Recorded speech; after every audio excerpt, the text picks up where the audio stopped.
Mag-iisang taon na mula nang mapaslang ang aktor na si Ramjen Revilla, pero ngayon pa lang daw nalaman ng kanyang inang si Janeline Magsaysay ang buong detalye na sinapit ng kanyang anak. Ipinakita at ipinaliwanag na isang doktor sa korte ang matinamong sugat ni Ramjen na naging dahilan ng kanyang pagkasawi. Mula sa Parañaque Regional Trial Court, may ulat on the spot si John Consulta. John? Iya sa pagpatuloy ng pagdinig sa Branch 274 ng Parañaque RTC kaugnay sa pagpatay kay Ramjen Revilla, sumalang sa witness stand ang NBI Medical Legal Officer na si Dr. Dominic Abuda na siyang nagsagawa ng autopsy kay Ramjen.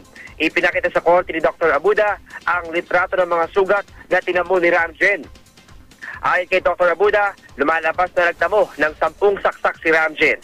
Dalawa rito ang may tuturing na fatal, ang stab wound na bumutas sa kanyang small intestine at ang saksak na tumama sa kanyang puso.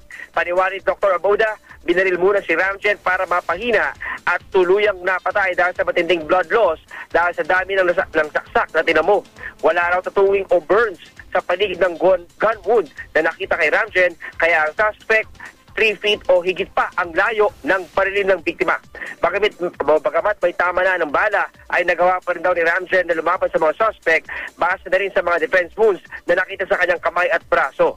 Dagdag pa ng NBI, mahigit daw sa isa ang suspect na pumatay kay Ramjen, maaaring iba ang bumaril sa sumaksak sa biktima. Di naman napigilang mapaluhan ng ina ni Ramjen na si Janeline habang sinasalaysay ang detalye ng mga sugat na tinamo ni Ramjen. Ngayon lang daw niya nakita ang mga litrato at narinig ang buong detalye ng sinapit ni Ramjen.